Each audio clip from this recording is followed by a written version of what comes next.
It's funny. We spend almost our entire lives learning how to make money, but how many of us ever really learn how to spend it? That's what we're going to dive into today.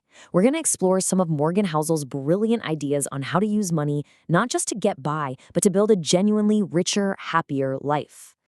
So let me start with this wild story. There's this woman, right? She gets LASIK eye surgery, and she does it because she thinks her husband will find her more attractive.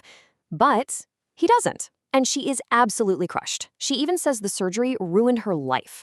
Now, that might sound extreme, but it's such a perfect metaphor for how we think about money, isn't it?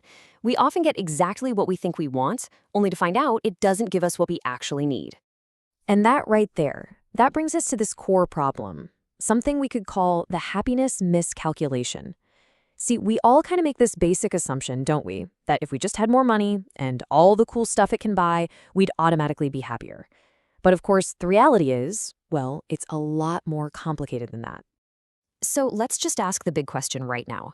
We pour so much of our time and energy into making money, and we just assume we'll know how to use it to build a better life. But honestly, how many of us have ever really, truly stopped to think about the art of spending it wisely? Okay, so where does this miscalculation even come from? Why do we get it so wrong? Well, a lot of the time, it's because the things we buy, they aren't what we're actually chasing. Nope, we're chasing something way deeper, something kind of hidden behind that price tag. And believe it or not, this is not a new problem. I mean, we're talking centuries old.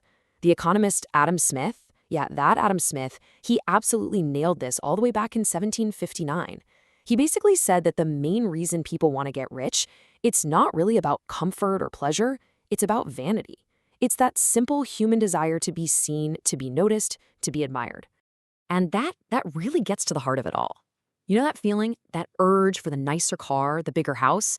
It's almost never about the stuff. It's a proxy. It's a stand-in for a deep, fundamental human need. We want respect and admiration from the people around us. This perfectly illustrates the two different paths we can walk down in life. On the one hand, you can chase what are called resume virtues. All the stuff that looks great on paper. The big salary, the fancy job title, the impressive possessions. But on the other hand, you can focus on your eulogy virtues. And these are the things people will actually say about you when you're gone. How much you were loved, how deeply you were respected, how helpful you were. It's about who you were, not what you owned. I mean, who better to drive this point home than Warren Buffett himself, right? You've got one of the richest people in the history of the world saying that the real measure of your success in life, it has nothing to do with your bank account. It's about how many of the people you want to love you actually do. Because love, as he says, is the one thing you just can't buy. Okay, so if chasing status is just a big trap, then what's the alternative? What's the other way? Well, it comes down to a really simple but honestly profound shift in how you think. Let's call it the contentment equation. And probably the best way to get this idea is through a classic story you might have heard before. It's the parable of the American businessman and the Mexican fisherman. So the story goes, this businessman sees the fisherman and starts laying out this whole grand plan, right? You should work harder, buy more boats, build a fleet, get rich, and then you can retire in 10 years. The fisherman listens patiently and then asks, and what would I do then in retirement? And the businessman gets all excited and describes this perfect life of sleeping late, spending time with family, playing guitar with friends, the exact life the fisherman is already living. And that's the punchline, isn't it? We can work ourselves to the bone for decades to earn the right to a life that might already be within our reach. And this brings us to a totally different way to think about wealth. It's not just about adding more and more stuff. True wealth, the kind you feel, is actually the gap between what you have and what you want. Think about that. You can get richer by getting more, sure, or you can get richer by simply wanting less. Our brains play this funny little trick on us. We value things the most in two specific moments: before we have them, when we're chasing them, and after we've lost them. The second we actually get the thing we wanted, its value just plummets in our mind. It's like our brains are wired for the thrill of the hunt, not the quiet satisfaction of just having. Okay, now I want to shift to a dramatic and totally true story that shows these ideas playing out in the real world. It's a tale of two sailors, and it's just the perfect illustration of this battle between living for others and living for yourself. So let's set the stage. It's 1968, and it's the very first Golden Globe race. The challenge? It was absolutely insane. To be the first person ever to sail solo, completely nonstop, all the way around the world. I mean, we're talking about one of the most grueling tests of human endurance imaginable. And in this race, we have two competitors, Donald Crowhurst and Bernard Moitessier. And they really represent two completely different ways of looking at life. Crowhurst, he lived by what you call an outer scorecard. He was obsessed with fame, with what other people thought of him. Moitessier, on the other hand, lived by an inner scorecard. All he was looking for was peace and his own sense of fulfillment. So you have Crowhurst. He was basically a weekend sailor, totally in over his head. He was terrified of failing, of the financial ruin and public shame that would follow. So he makes a fateful decision. He decides to cheat.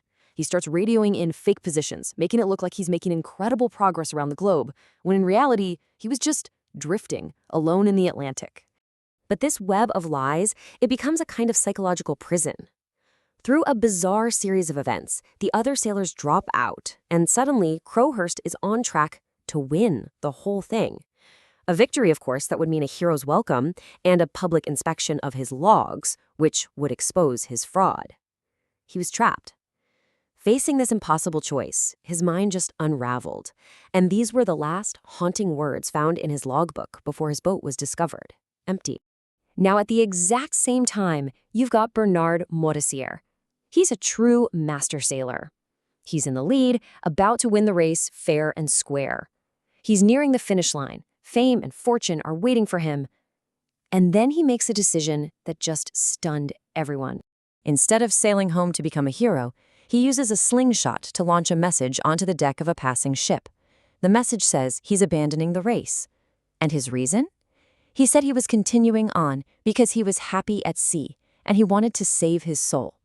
He realized that all the fame, the prizes, the pressure, it was all just noise. He was happiest just sailing. He chose his own inner peace over all the applause in the world. So you have these two incredible stories, right? One a tragedy, the other a massive inspiration. And together, they lead us to a final, really crucial insight about what it actually means to build your own rich life. So, when you boil it all down, what's the single most valuable financial asset you can possibly have? Well, it's not something you can list on a spreadsheet. It's the freedom that comes from having absolutely no need to impress anyone. It's the power to live your life by your scorecard and no one else's. All right, let's wrap this all up. What have we learned? First, remember that money is just a tool to build a life. It's not a scoreboard for status. Second, true wealth is all about contentment, closing that gap between what you have and what you want. Third, real lasting happiness, that comes from your inner scorecard, not from a crowd cheering your name. And finally, a good life, it's not about getting everything you want. It's about having everything you need. And maybe some of what you want. So I'll leave you with just one question to think about. The fisherman, Bernard Moitessier, they each found their own version of a rich, simple life. A life where money was their servant, not their master. So the question is, what does that life look like for you?